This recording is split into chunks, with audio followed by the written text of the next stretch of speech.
Housekeeping staff की नौकरी कर रही थी। होटल का नाम था रॉयल क्रिसेंट।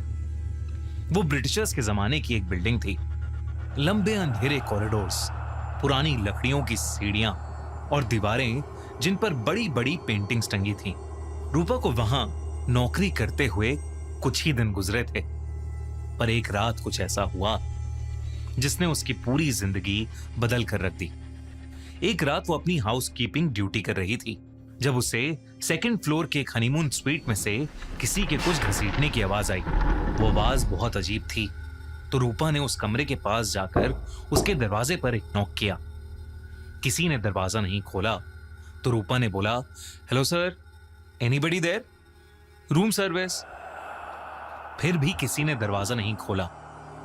होटल रिकॉर्ड्स के अकॉर्डिंग उस रूम में कोई गेस्ट नहीं रुका था, इसलिए रूपा ने अपना कार्ड स्वाइप किया और दरवाजा खोलकर वो रूम के अंदर चली गई।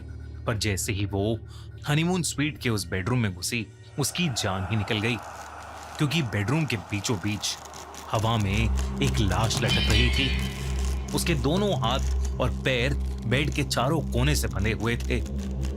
पर सबसे अजीब बात ये थी कि उस बॉडी का सर नहीं था, गर्दन के नीचे से कटा हुआ सर। खून जमीन पर टपक रहा था। उस लाश का शरीर धीरे धीरे हवा में हिल रहा था, जैसे कोई अधूरा पेंडुलम। ये देखकर रूपा की चीख निकल गई। वो भागती हुई कॉरिडोर में आई और चीखती हुई उसने पूरे होटल स्टाफ को बुलाया, और फिर फौरन पुलिस ने जो देखा, उसे देखकर उनका भी दिल दहल गया था। उन्होंने इस केस से जुड़ी अपनी इन्वेस्टिगेशन शुरू कर दी थी, लेकिन वहीं रूपा इस घटना के बाद बहुत डिस्टर्ब्ड रहने लगी। उसके साथ अजीबोगरीब चीजें होना शुरू हो गया। सबसे पहली घटना उसी रात हुई। रूपा अपने स्टाफ क्वार्टर्स में सो रही थी जब अचानक रात के 3 बजे उसकी आंख खुल गई। उसे लगा कि जैसे उसके कमरे के बाहर कॉरिडोर में कोई कुछ घसीट रहा हो। बिल्कुल वैसी ही आवाज जो उसने हनीमून स्वीट के बाहर सुनी थी। पहले तो उसने उसे इग्नोर करने की कोशिश की, लेकिन आवाज धीरे धीरे उसके दरवाजे के पास आकर रुकी।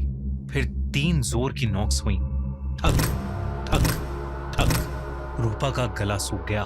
उसने हिम्मत करके दरवाजे के नीचे वाले गैप की तरफ देखा और उसकी सांसें रुक गईं। दरवाजे के बाहर किसी के पैर नजर आ रहे थे, लेकिन वो उल्टे थे, जैसे कोई इंसान पीछे की तरफ देख रहा हो। रूपा चीखना चाहती थी, लेकिन उसकी आवाज ही नहीं निकली। कुछ देर बाद वो पैर धीरे धीरे कॉरिडोर के अंधेरे में घसीटते हुए गायब हो गए।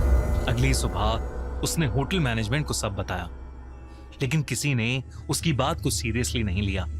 सबको लगा कि रूपा उस इंसिडेंट की वजह से बहुत शॉक्ड है और कुछ दिन में ठीक हो जाएगी, लेकिन चीजें ठीक नहीं हुई, और भी ज्यादा खतरनाक होती गईं। 2 दिन बाद होटल के पुराने स्टोरेज रूम की सफाई करते वक्त रूपा को एक लकड़ी का पुराना बॉक्स मिला। बॉक्स पर अजीब सिंबल्स बने हुए थे। बीच में एक गोला था, उसके अंदर एक आंख और उसके चारों तरफ हाथों के निशान। रूपा से रहा नहीं गया और उसने वो पुराना बॉक्स खोला। अंदर कुछ ब्लैक एंड व्हाइट फोटोग्राफ्स थी। ऐसा लग रहा था कि वो किसी बहुत पुराने टाइम की फोटोज हैं। एक फोटो को देखकर रूपा के रोंगटे खड़े हो गए। फोटो में कुछ लोग काले कपड़ों में खड़े थे। उनके चेहरे पर अजीब मास्क थे और उनके बीच में एक औरत हवा में लटकी हुई थी।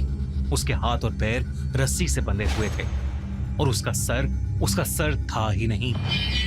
फोटो के पीछे एक शब्द लिखा हुआ था, अर्पण, यानी सैक्रिफाइस। रूपा ने डर के मारे पुलिस को सब कुछ बता दिया और पुलिस को वो फोटो भी दे दी। इन्वेस्टिगेशन में सिर्फ एक अजीब बात सामने आई। उस होटल के नीचे ब्रिटिश एरा का एक सील्ड बेसमेंट मौजूद था, जिसे 1941 के बाद से कभी नहीं खोला गया था। पुलिस ने बेसमेंट खोलने का फैसला किया। जब दरवाजा तोड़ा गया तो अंदर का मंजर देखकर सबकी रूह कांप गई। दीवारों पर वही सिंबल्स बने हुए थे और बीच में एक पत्थर की वेदी बनी हुई थी। उसके आसपास पुरानी हड्डियां बिखरी हुई थीं। फॉरेंसिक एक्सपर्ट्स ने बताया कि कुछ हड्डियां लगभग 70-80 साल पुरानी थीं। साथ ही उन्हें वहां एक पुरानी डायरी भी मिली। उस डायरी में एक खौफनाक सच लिखा था 1931 में कुछ अमीर और पावरफुल लोगों ने एक सीक्रेट सोसाइटी बनाई थी। वो लड़कियों की बलि चढ़ाते थे और वो इस रिचुअल को अर्पण कहते थे। हर रिचुअल में एक औरत को चुना जाता था, उसके हाथ और पैर बांधे जाते और उसे हवा में लटकाया जाता और फिर उसका सर अलग कर दिया जाता। और सबसे चौंका देने वाली बात यह थी कि डायरी के आखिरी पेज पर लिखा था, जब तक अंतिम अर्पण पूरा नहीं होगा वो लौट कर आते रहेंगे। ये सब जब रूपा को पता चला तो रूपा बहुत ज्यादा डर गई। उसे लगने लगा कि ये रिचुअल अभी भी हो रहा है। उसने सोचा कि वो सुबह होते ही नौकरी छोड़ देगी, लेकिन रूपा के लिए अगली सुबह कभी हुई ही नहीं। उस रात जब वो अपना काम खत्म करके सोने के लिए अपने कमरे में जा रही थी तो उसे ऐसा लगा कि जैसे होटल के उस लंबे कॉरिडोर में उसके साथ साथ कोई और भी चल रहा है। उसने पीछे मुड़कर देखा लेकिन वहां कोई नहीं था। पर जैसे ही उसने अपने कमरे का दरवाजा खोला तो उसे अंदर 5 लोग दिखाई दिए, जिन्होंने बिल्कुल वैसे ही काले कपड़े और काले मास्क पहने थे जो उसने फोटोज में देखे थे। उनमें से हर एक के हाथ में एक कटा हुआ औरत का सर था जो सड़ चुका था। जैसे ही रूपा ने वो सब देखा उसकी चीख निकल गई और वो रूम से बाहर भागी। वो मदद के लिए चीख रही थी, लेकिन ऐसा लग रहा था कि जैसे वो पूरे होटल में अकेली हो। धीरे धीरे हर तरफ से उसे उन काले मांस वाले लोगों ने घेर लिया और तब वो होटल के एक खाली रूम में घुस गई और उसने किसी तरह उस रूम को अंदर से बंद करा। उसके पास उसका फोन था और उसने तुरंत पुलिस को फोन किया और उन्हें सब बताया।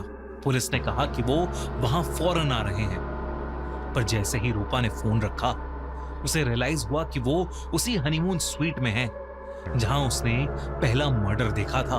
पुलिस फौरन होटल पहुंची, लेकिन तब तक बहुत देर हो चुकी थी। उस होटल के हनीमून स्वीट का दरवाजा अंदर से लॉक था। जब पुलिस ने वो दरवाजा खुलवाया तो वो सहम गए। कमरे के बीचों बीच हवा में एक लाश लटक रही थी। उसके हाथ और पैर बेड के चारों कोने से बंधे हुए थे। शरीर धीरे धीरे हवा में हिल रहा था जैसे कोई अधूरा पेंडुलम, और उसका सर धड़ से गायब था। वो लाश किसी और की नहीं बल्कि रूपा की थी। पुलिस को रूम की दीवार पर खून से लिखा हुआ एक संदेश मिला, अंतिम अर्पण। इस इंसिडेंट के बाद पुलिस को रूपा की सारी बातों पर यकीन हो गया और उन्होंने उस पूरे होटल को सील कर दिया। पुलिस को उस कल्ट रिचुअल के बारे में कोई और ठोस सबूत नहीं मिला। तो कुछ दिन के बाद वो होटल एक दूसरे नाम से फिर खुल गया, लेकिन वहां के लोग आज भी ये कहते हैं कि उस होटल के अंदर एक सरकटी औरत की आत्मा भटकती है। दोस्तों, कैसी लगी आपको ये कहानी? अगर आपको ऐसी डार्क साइकोलॉजिकल थ्रिलर्स पसंद है जहां सीरियल मर्डर्स, गिल्ट, ट्रॉमा और रिडेम्पशन के साथ कल्ट रिचुअल्स भी हैं,